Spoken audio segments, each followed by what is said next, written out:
We work to make learning disability ordinary. It isn't special, it is part of life.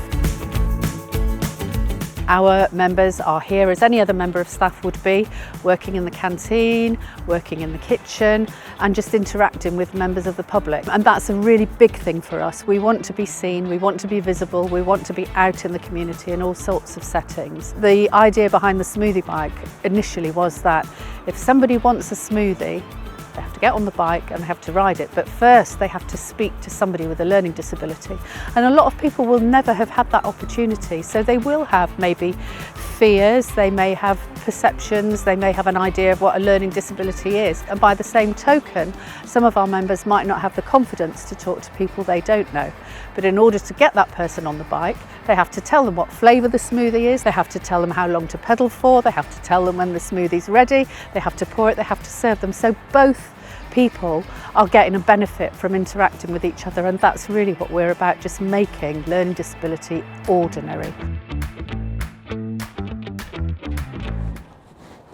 The Growing Skills Garden is totally based around everything that Pulp Friction does and also their relationship with their local supporters. It's designed around helping people with learning disabilities and autism, but also to help create green and relaxing environments. And then that's all feeds into what Pulp does here, and in their cafe they bring people together. So the whole garden then feeds in and brings that community to the centre of the garden itself. All the members are building for the garden. Every member here has had a hand on something that is going into the Pulp Friction Growing Skills Garden.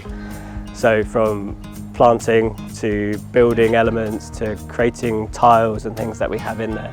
So the whole garden is Pulp Friction. Everything that the garden is what they do. So how do you feel about going to Chelsea, Jessie? Excited, meeting new people, looking around. I don't do the garden stuff.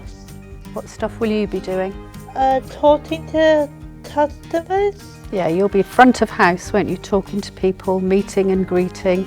Quite a few of our members are really keen on gardening and keen on creative stuff, so their skills will be there, but your real interest is in, like you've just said, letting people know that you're just the same, isn't it?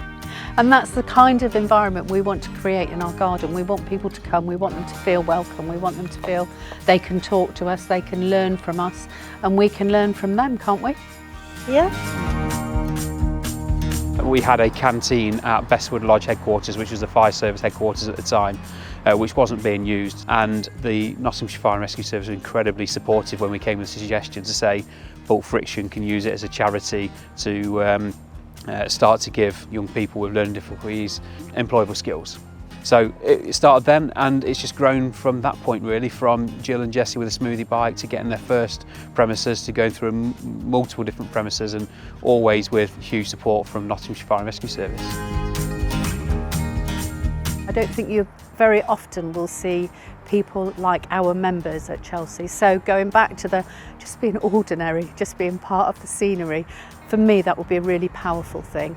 Our members will be the experts. They will have the information and they will be imparting it.